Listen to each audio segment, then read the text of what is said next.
Boa noite, pessoal. Obrigada pela presença de todos que tiraram um tempinho de suas vidas para vir aqui nesse encontro. Que Jesus possa estar com a gente neste momento e que a gente possa refletir um pouco sobre o tema que eu trouxe de estudo hoje, que é a reencarnação e os laços de família. A primeira coisa que a gente precisa conversar é sobre a reencarnação. E o que é a reencarnação, né? O Espiritismo acredita que nós temos a possibilidade de ter uma segunda, uma terceira, uma quarta chance que Deus nos dá através da sua bondade, da sua benevolência, de passar novamente pelas provas que a gente passa na vida da gente. Então, Deus, ele é tão bom que quando a gente erra, ele simplesmente não vai levar a gente para um lugar ruim para que a gente pague eternamente por aquele erro. Mas ele segura na nossa mão e fala: meu filho, eu vou te dar a oportunidade de você estar ao meu lado cada vez mais. E isso é reencarnação. Então, a gente, enquanto espíritos, a gente pode vir diversas vezes no planeta Terra, em corpos diferentes, para a gente passar por essas provas, para a gente ter a oportunidade de rever os nossos erros, encontrar com nossos irmãos que às vezes a gente teve algum problema, ou desafetos, ou então encontrar com aquelas pessoas que a gente ama, né? E aí, quando a gente fala sobre reencarnação, a gente já falou aqui algumas vezes que no judaísmo já se acreditava na reencarnação, né? Que os espíritos eles podiam voltar à Terra para poder se aprimorar e chegar mais perto de Deus. Porém, na época de Jesus, os estudos espirituais dentro do judaísmo, eles não eram muito desenvolvidos. Então, assim, os fariseus que ficavam dentro lá do sinédrio, né, dos templos, discutindo as questões divinas, não tinham muito o costume de ficar discutindo questões espirituais. Porém, já se acreditava, sim, na reencarnação. Tanto que quando os judeus, eles faziam o sepultamento de um judeu, eles costumavam falar que aquela pessoa havia se deitado para posteriormente se levantar. Então, quando a pessoa morria, ela se deitava e ela se levantava no mundo espiritual. Então, o espírito, ele permanecia vivo. O que a gente perde é um envoltório carnal.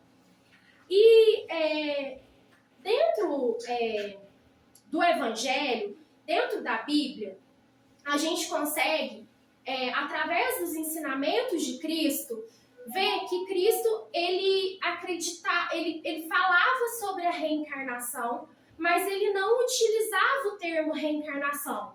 O termo reencarnação foi trazido pelo Allan Kardec, que foi o codificador da doutrina espírita. Então, ele trouxe esses ensinamentos do Cristo e também os ensinamentos que ele recebeu através dos espíritos e criou esse termo reencarnação. Mas Jesus, em vários trechos da Bíblia, ele traz sobre essa questão do renascimento. Ele não usa a palavra reencarnação. E aí, para a gente ver para falar, né, sobre a reencarnação, tem um diálogo muito assim, emblemático de Jesus no Evangelho, que é o diálogo com Nicodemos. Nicodemos, ele era um fariseu, né? Ele era um professor dentro do judaísmo, dentro lá do templo judeu, que ficava em Cafarnaum, né? E ele começou a estudar os acontecimentos na época de Jesus, dos milagres que Jesus estava realizando lá naquela época em Jerusalém. E ele começou a ver, e gente, não é possível, né, que um ser humano é capaz de curar pessoas. E ele começou a ficar curioso com essa história de Jesus e ele pede para os apóstolos se ele podia se encontrar com Jesus para poder conversar com Jesus. Carregar a palavra. Isso. Se encontrar com Jesus e entender um pouquinho melhor daquilo que Jesus estava fazendo, né?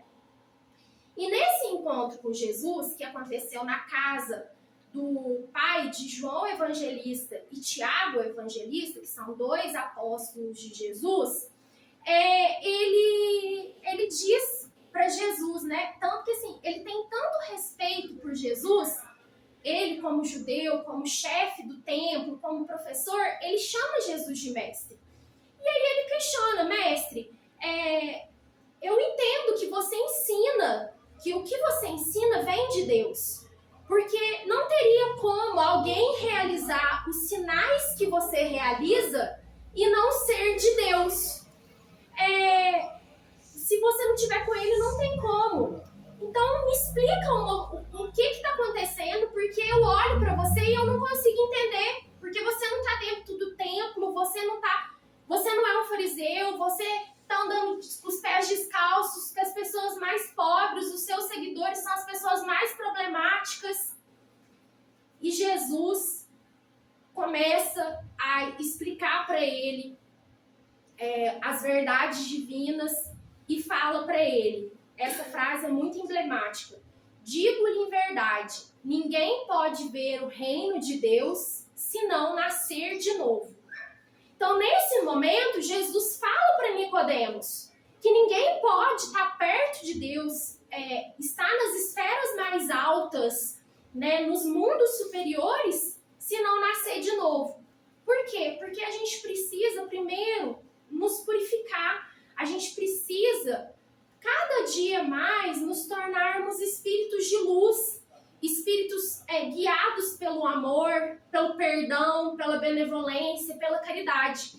Então Jesus traz isso para Nicodemos, que a gente precisa nascer de novo, né? E aí, então Deus, ele nos permite esse renascimento para a evolução.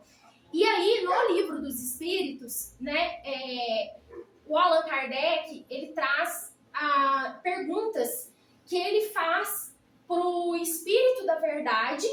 Ele se reunia uma vez por mês, 1 hora com esse Espírito, e através dessas respostas, ele escreveu, né, o Livro dos Espíritos e, posteriormente, os outros 4 livros, além do Livro dos Espíritos, que é o Pentateuco, que são 5 livros, da doutrina espírita. E aí ele questiona: a alma que não atingiu a perfeição durante a vida corpórea, como acaba de depurar-se? Então, aquela alma que errou durante toda a vida, que às vezes cometeu um crime, que não teve uma vida reta, uma vida disciplinada, que não trabalhou o amor dentro dela, o que acontece quando ela morre? Quando ela perde esse corpo de carne que nós temos? Muito.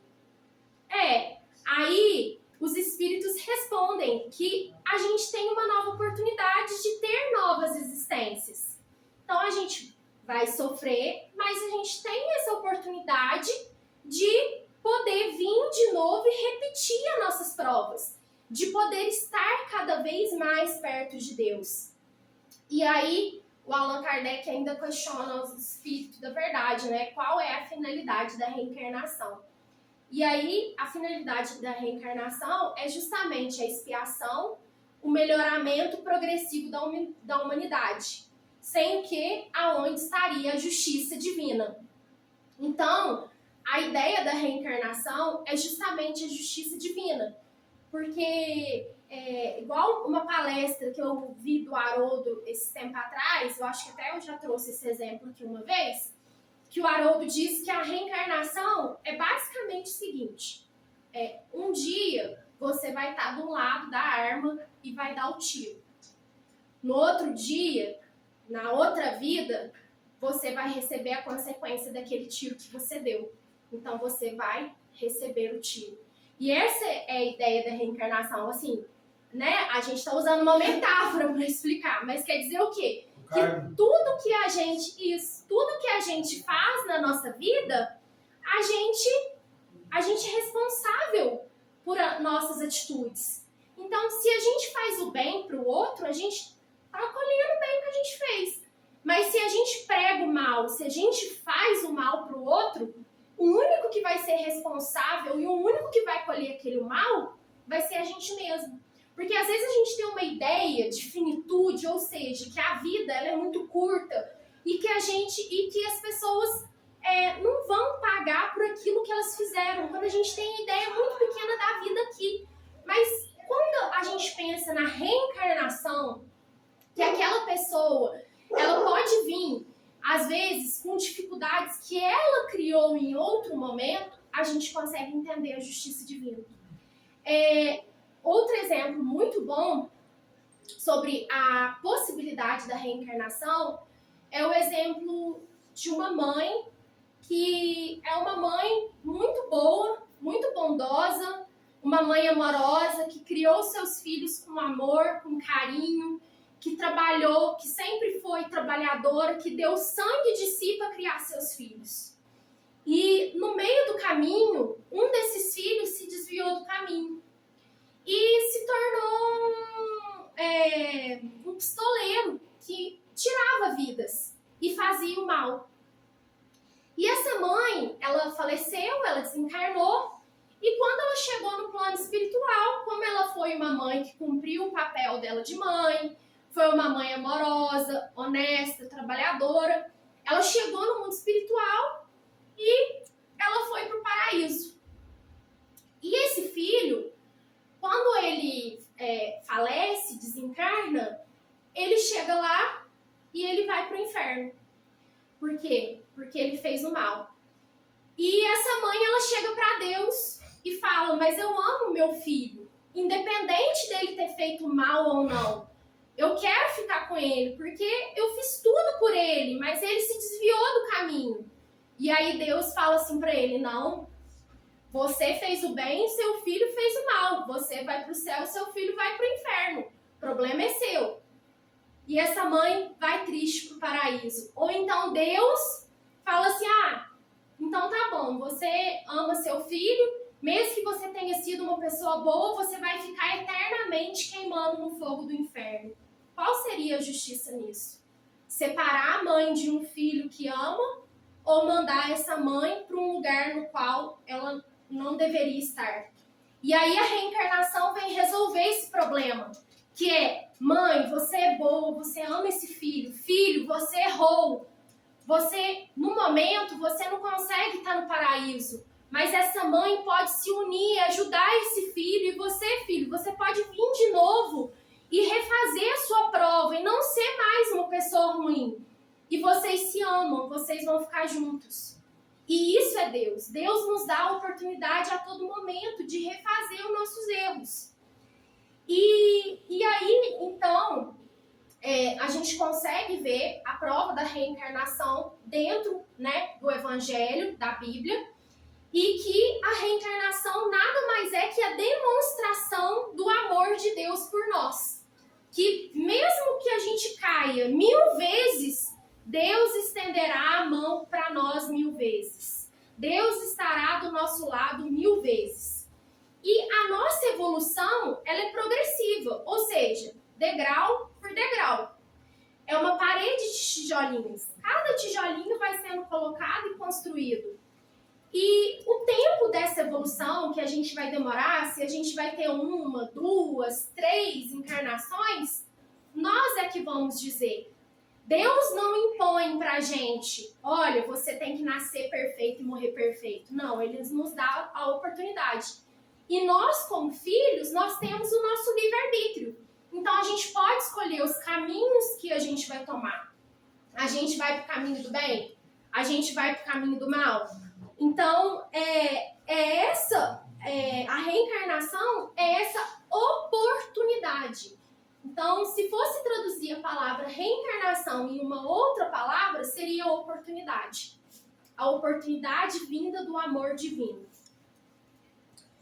E aí, né, dentro do tema também, a gente precisa entender qual que é a origem da família no mundo espiritual. Né? Quando a gente olha para os nossos familiares, a gente consegue entender que o nosso amor, ou desamor também, que pode acontecer, não vem desse mundo. É uma coisa muito forte. Às vezes é uma coisa maior que nós.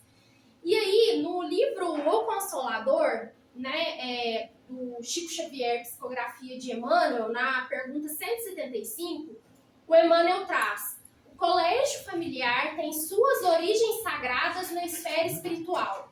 Em seus laços reúnem-se todos aqueles que comprometeram no além, ou seja, no mundo espiritual, a desenvolver na Terra uma tarefa construtiva de fraternidade real e definitiva. Então, a união entre nós e os nossos parentes, as pessoas que a gente se afeiçoa, ela começa muito antes daqui, né? Então, ela vai começar lá no mundo espiritual. Antes da gente encarnar, antes da gente vir para a Terra, viver aqui, a gente tem o que a gente chama na doutrina, quando a gente estuda, que é o planejamento, né? O planejamento reencarnatório. Então, lá a gente vai sentar com nossos guias, com nossos mentores, e nós vamos fazer o planejamento daquilo que pode acontecer com a gente durante a nossa encarnação. Então, lá nós vamos descobrir quem vão ser nossos pais, nossos irmãos, nossos amigos, as pessoas que a gente vai conviver. Assim como os pais também aceitam receber os seus filhos. E aí a gente se atrai a essas pessoas pela nossa energia, pela nossa afeição, mas também a gente se atrai, e aí até uma coisa que eu vou falar no slide para frente, também pelos nossos desamores. E aí a reencarnação nesse caso, vou esperar o pessoal, tá um vento bem forte.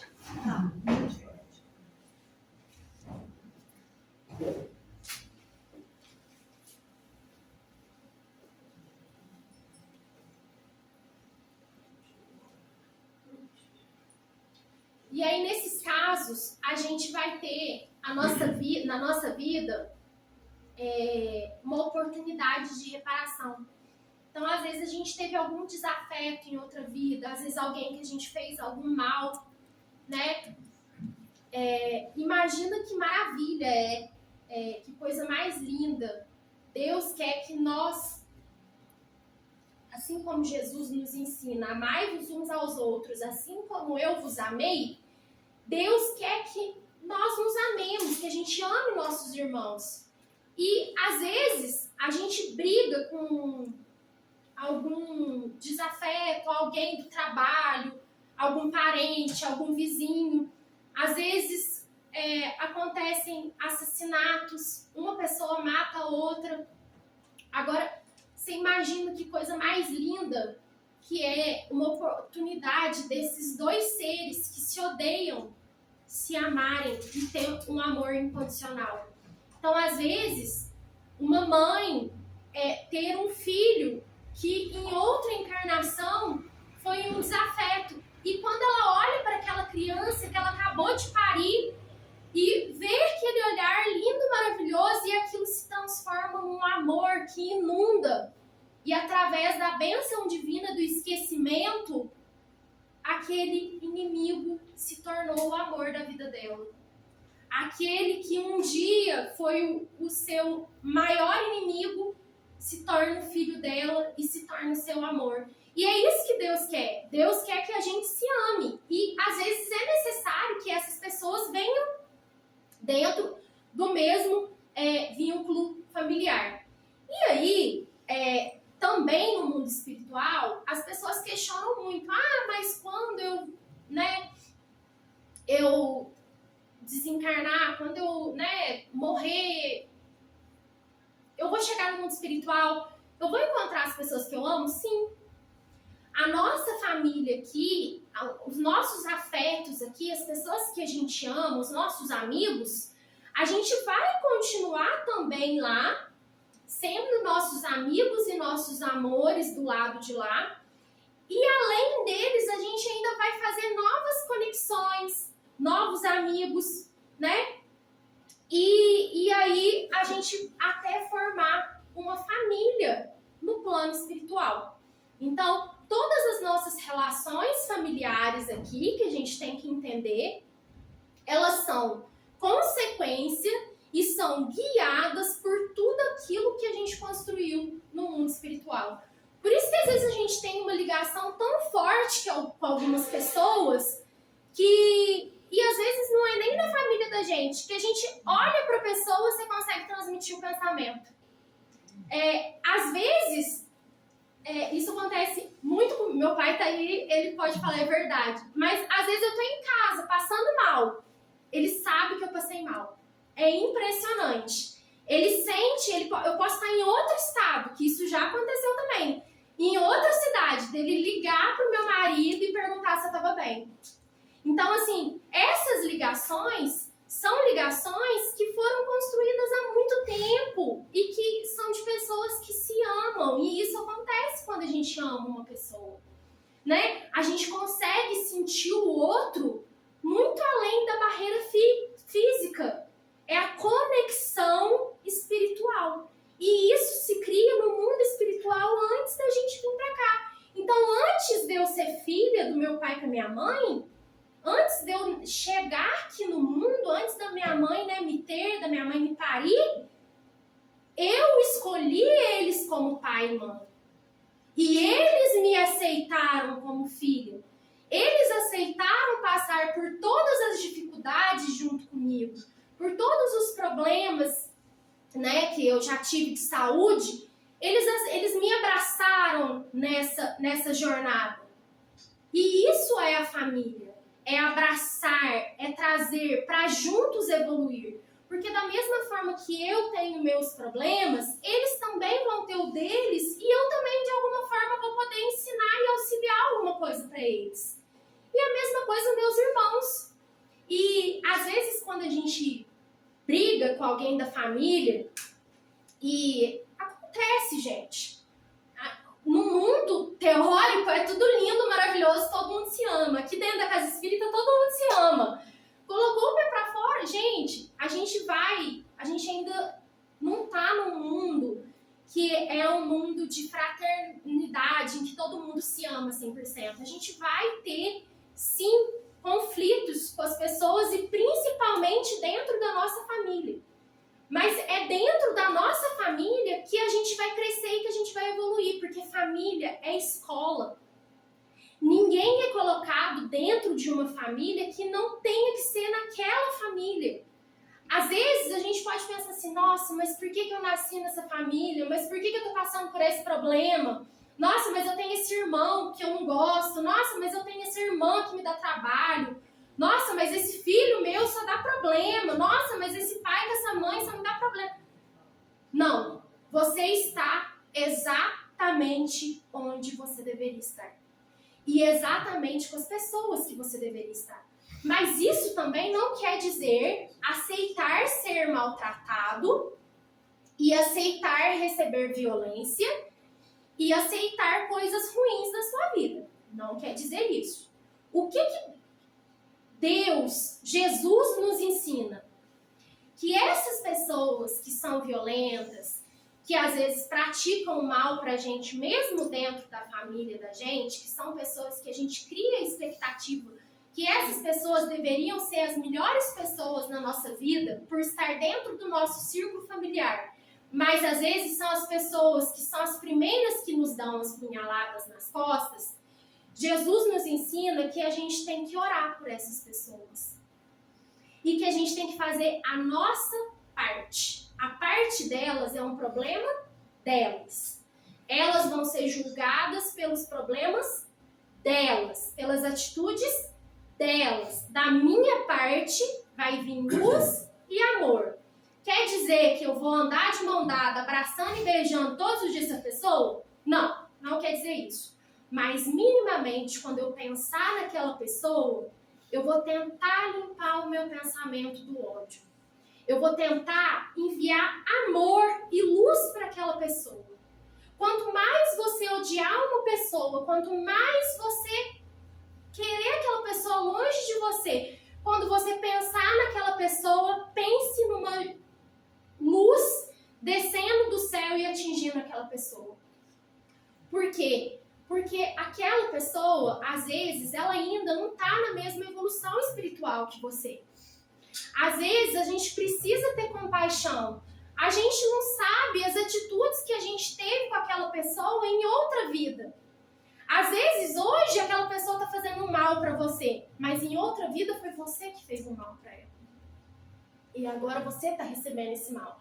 Então, você precisa segurar na mão dessa pessoa em pensamento, não fisicamente.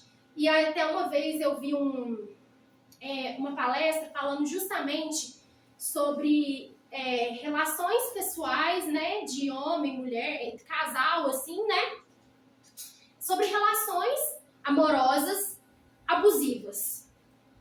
Que uma pessoa perguntava para um chefe espírita o que ela deveria fazer, que ela apanhava muito do marido dela, ela sofria muito, e que ela havia ido em uma outra religião e eles falavam que aquela pessoa tinha que aguentar aquela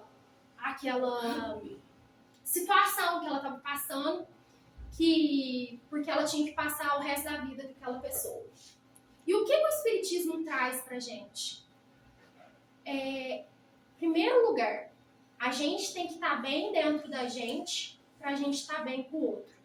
Se a sua relação com o outro não está se fazendo bem, não está te fazendo bem, está sendo resultado de agressão e de abusividade, afaste num primeiro momento.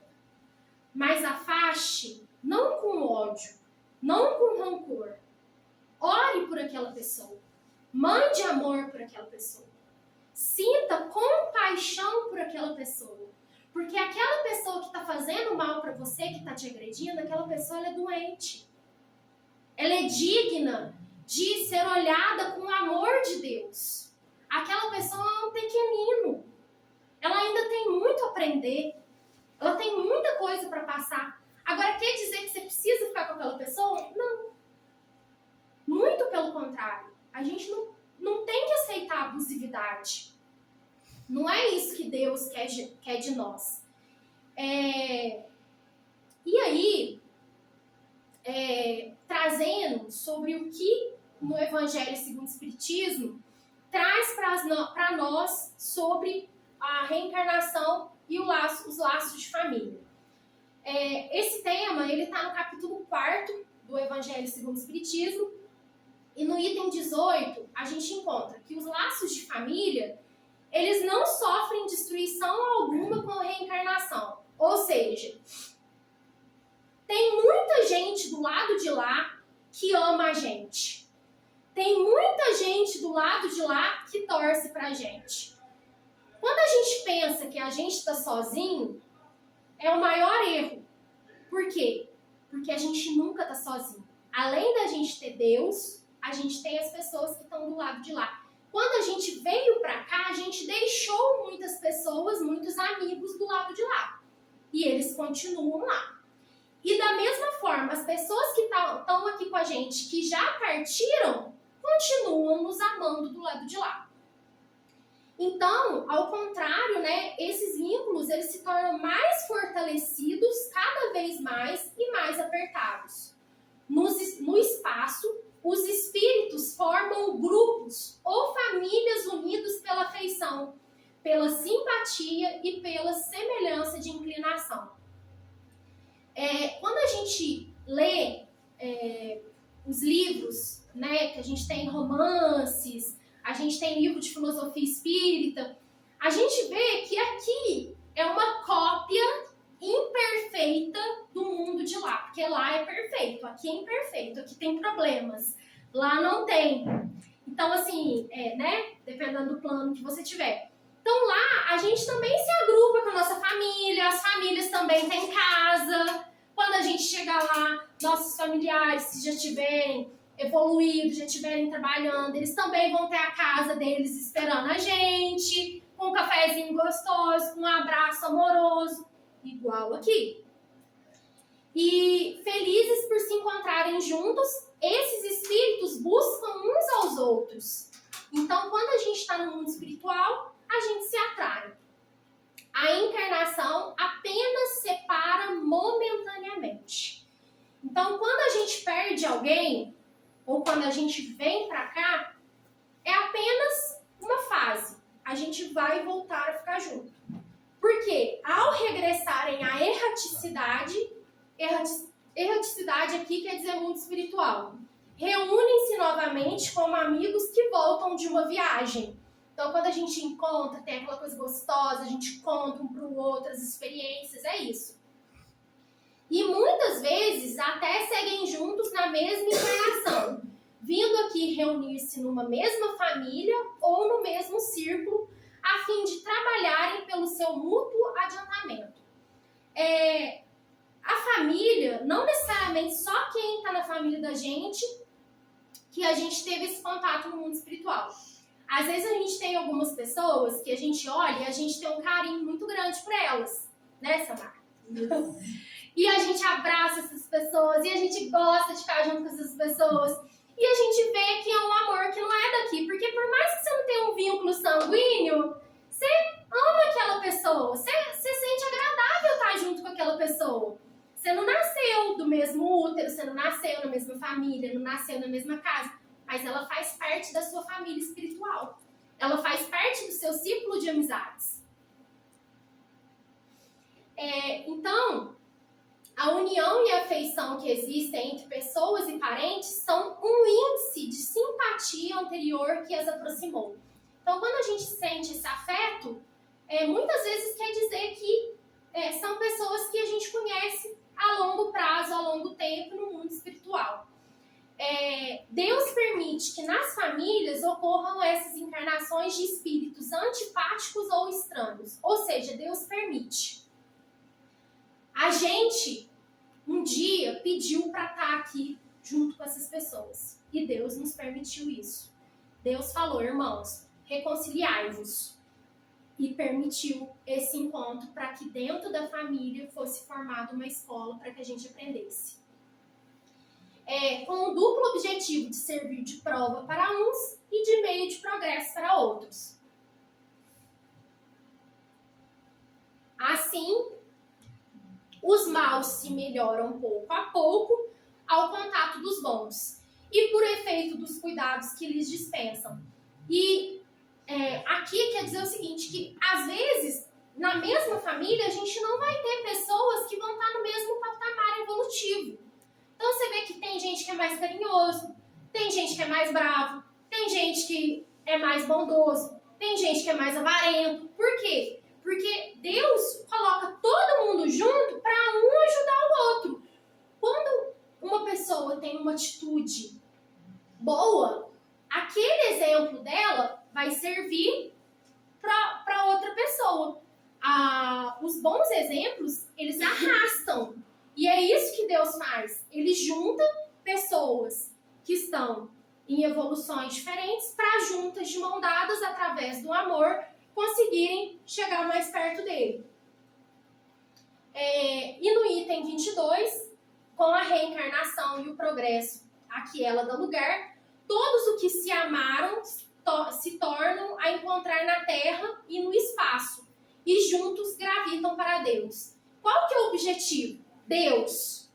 Então, juntos a gente vai evoluindo de mão dadas, quem está mais e menos evoluído, para a gente chegar cada dia mais perto de Deus. E se a gente fraqueja no caminho, ou retarda ou adianta a sua felicidade, juntos nós vamos, mas não se perde a esperança. E aí, ajudados e encorajados juntos pelos que amam, um dia a gente vai conseguir sair desse lodaçal. Porque assim, gente, a gente acha a Terra maravilhosa, e a Terra é maravilhosa, né? A natureza é maravilhosa, o poder da água, o poder das plantas, né? Você vê uma planta, você planta ali, ela nasce, brota, vem, dá um fruto pra gente, sem a gente pedir nada pra ela. Naturalmente. É maravilhoso isso. Mas, gente, a gente ainda está num plano muito pouco evoluído. Existem lugares no universo muito melhores. A Terra ainda é um plano de prova e expiação. Se a gente acha que aqui é maravilhoso, perto de Deus é mais maravilhoso ainda. E Jesus diz, na última ceia, ele fala para os apóstolos, na casa do meu pai, né, existem muitas moradas. Então, gente, pensa nessas moradas maravilhosas que existem perto de Deus e a gente está caminhando para elas, né? E é isso que Deus quer. Então, a reencarnação, ela vai vir além do nosso próprio melhoramento, cada um ir melhorando. Em família, existe a solidariedade da gente ajudar os nossos irmãos, os nossos parentes também a melhorar. E, às vezes,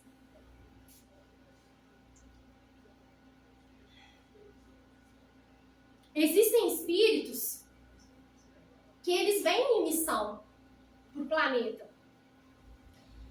E eles podem ter um pequeno tempo aqui, mas eles vieram para, às vezes, mudar a vida de uma família inteira. Trazer coisas maravilhosas para a vida de uma família inteira. Então, isso é a solidariedade, né? Quando a gente pensa em família, em reencarnação. E aí, pensando, então, que esses vínculos, eles vão ser inseparáveis, independente da nossa progressão gradativa, a gente tem a certeza da continuidade dessas relações com as pessoas que a gente ama. Então, quando a gente perde alguém, é muito difícil, porque a gente ainda está muito apegado ao contato físico. Mas essa pessoa que a gente perdeu, na verdade a gente não perdeu. Essa pessoa continua existindo, ela vai estar existindo no plano espiritual e ela vai estar com você.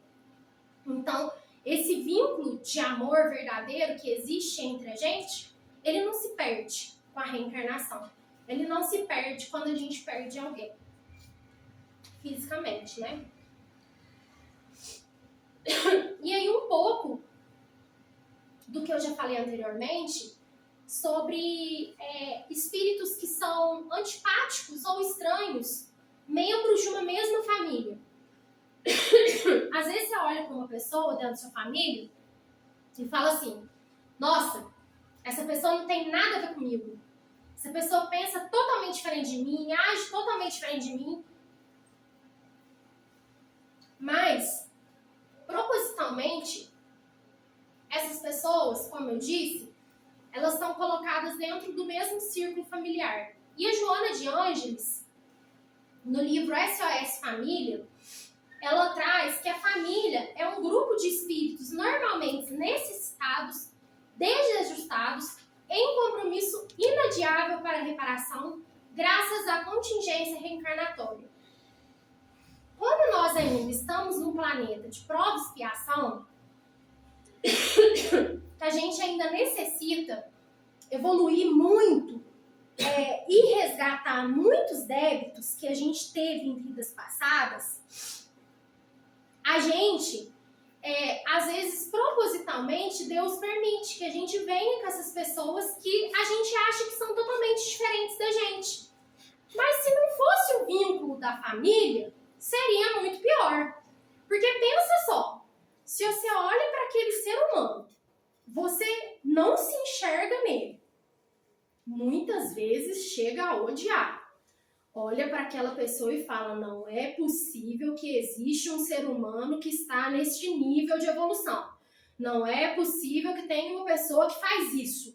E se essa pessoa está dentro dessa família, da sua família, imagina se essa pessoa não tivesse. Se você consegue odiar ela tendo o mesmo sangue que você, imagina se ela não tivesse o mesmo sangue que você. Então, assim, a gente também precisa ter compreensão. A gente precisa, às vezes, por mais que seja difícil a gente entender as atitudes da pessoa, a gente tem que enxergar essa pessoa como um ser que ainda precisa evoluir. Mas não é só aquela pessoa que precisa evoluir. A gente também precisa evoluir. A gente precisa ter a humildade para entender que enquanto aquela pessoa comete erros gigantescos, a gente também comete os nossos erros, né? Ninguém aqui pode atirar a primeira pedra e falar que nunca errou, e falar que nunca fez um malzinho, que nunca pensou uma coisinha ruim, que nunca planejou uma coisa ruim. Até porque, se assim não fosse, a gente não estava aqui. A gente estava aonde? Perto de Deus. E nós, enquanto estamos aqui, é porque a gente merece estar aqui. A gente atraiu essa encarnação. Então, se a gente merece estar aqui, a gente também precisa entender que a gente também não tá lá bam, podendo falar que a gente é santo, que é ser evoluído, porque não é. Então, antes da gente julgar e da gente apontar o erro, a gente precisa entender que a gente também é. Que a gente também é capaz de cometer atos horrendos. E que, às vezes, por segundos, a gente comete eles no nosso pensamento. E como diz os espíritos evoluídos pra gente, pensamento é ação.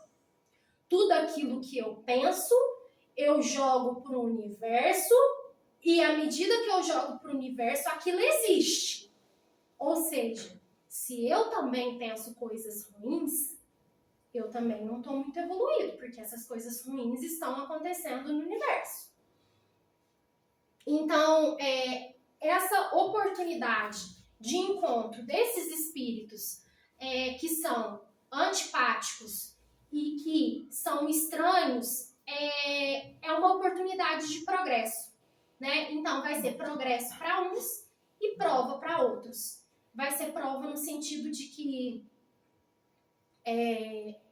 eu posso mudar a minha atitude em relação àquela pessoa e desfazer aquele nó que existe entre nós, ou eu posso carregar isso por mais tempo, porque Deus nos dá o livre-arbítrio e não nos obriga a fazer as pazes com ninguém, não nos obriga a amar todo mundo.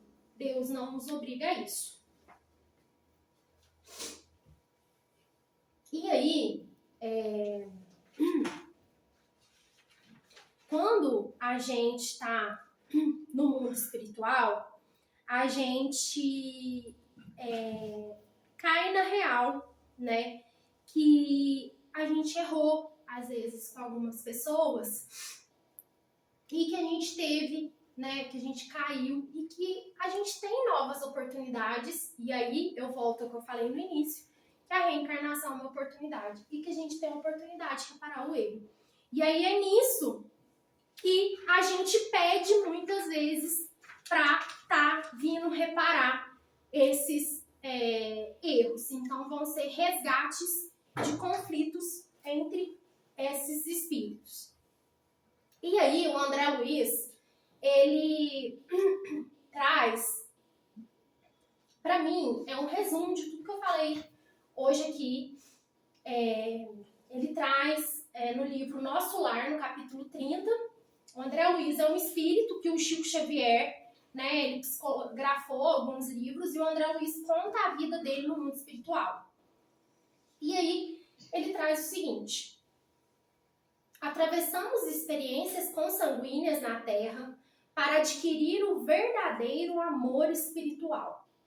Mas o Senhor da vida nos permite a paternidade ou a maternidade no mundo a fim de aprendermos a fraternidade sem mácula. Nossos lares terrestres são cadinhos de purificação dos sentimentos ou templos de união sublime, a caminho da solidariedade universal. Muito lutamos e padecemos, até adquirir o verdadeiro título de irmão. Somos todos uma só família na criação, sob a bênção providencial de um Pai único. Então aqui é um resumo de tudo que eu disse. Deus nos dá a oportunidade de estarmos na família em que estamos, de conviver com as pessoas que convivemos.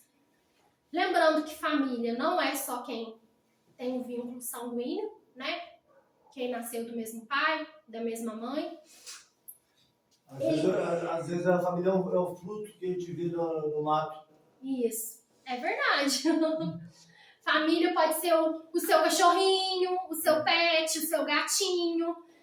E Deus nos dá essa oportunidade de conviver com essas pessoas, com essas famílias, para que a gente desenvolva o nosso amor. Porque Deus é amor e Ele quer que a gente ame. E esse é o objetivo da família. A família é cheia de problemas. A família é uma escola para a gente evoluir, para a gente aprender. É aquele lugar em que a gente vai ter a oportunidade de cair e levantar. Nem sempre a família vai ser aquela que a gente acha que merecia. Mas Deus sabe de tudo. E não esqueçamos que nós pedimos para estar naquele meio para evoluir. Seja para ensinar, seja para aprender. Seja para dar amor, ou seja para receber.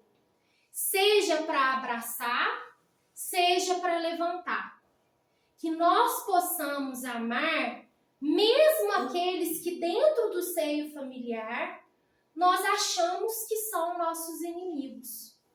Porque deles um dia nós possamos ter feito coisas piores. Então, que possamos ter a benevolência de orar por essas pessoas. Não existe forma de família. Não existe família certa. Não existe família padrão. Existe família que ama. Existe família que ensina. Existe família que dá a mão para caminhar. E isso é família.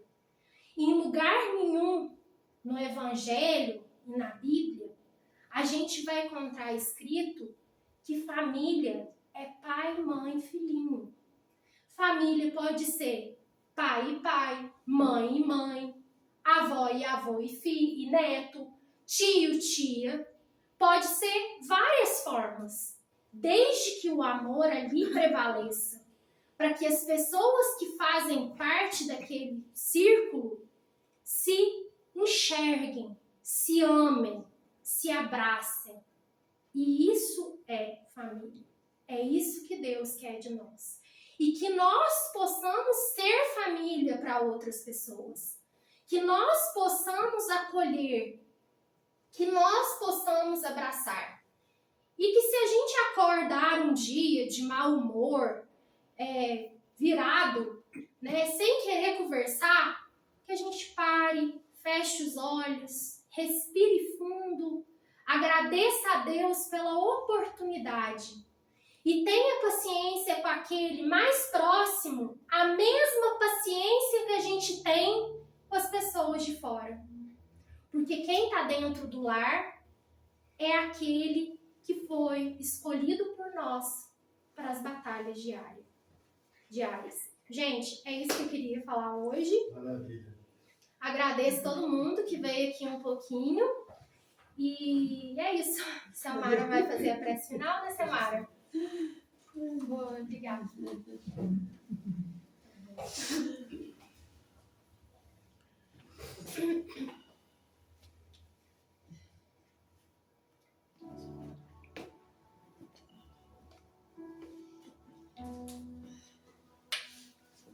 Gente, eu fiquei emocionada com as palavras lá. Elevemos então os nossos pensamentos ao Mestre amado e querido Jesus. Senhor, aqui nós estamos mais uma vez reunidos em seu nome para aprendermos contigo, Senhor, para nos elevarmos pacientemente pelo teu infinito amor, que não abandona nenhum dos seus filhos. Sabemos, Senhor, que a vida é dura, que a luta é árdua, mas que a recompensa é ainda maior, infinitamente maior do que tudo que nós podemos esperar. Aqui nós teremos muito acesso a prazeres efêmeros, mas contigo, Senhor, nós caminharemos na estrada do bem. Quando nós fizermos a nossa reforma íntima, somos e seremos felizes por toda a eternidade. Pois sabemos, Senhor, que o Senhor do nosso lado estará sempre segurando nas nossas mãos e nos carregando no colo quando necessitarmos. Então não digas que a grandeza de Deus te dispensa dos bens a realizar, porque Deus, Ele é a luz do universo, mas você pode acender uma vela e clarear o caminho para muita gente dentro da noite. Deus é amor, mas entretanto, onde a necessidade apareça, guardas o privilégio de oferecer a migalha de socorro que ajuda a restaurar o equilíbrio da vida. Deus pode tudo, mas reservou-nos algo a ser feito por nós mesmos, de modo a sermos dignos do seu nome.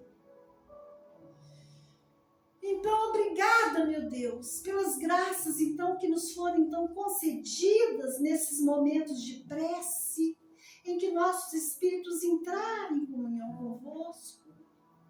Obrigada, Mestre Jesus, pelos espíritos de luz que nos enviastes para nos socorrer de todos os males e nos orientar em nossos caminhos. Obrigada, Mestre Jesus, por ter nos ensinado que através da prece nós estaremos encontrando o alimento necessário para a nossa sobrevivência espiritual e que com a ajuda recebida nós poderíamos chegar ao Pai, rumo de nossa salvação. Aos irmãos de luzes, guias e protetores, os nossos agradecimentos por todo o bem que nos tem proporcionado e que o Mestre Jesus continue iluminando cada dia mais, para que juntos um dia, reunidos na glória do Pai, nós possamos render graças e glórias ao Mestre Jesus, que tanto fez e faz por nós. Paz e luz para todos os irmãos aqui presentes. Paz e luz para todos os nossos familiares. Paz e luz para todos os sofredores. Paz e luz para toda a humanidade. E que assim seja. Graças a Deus. Assim seja, graças a Deus.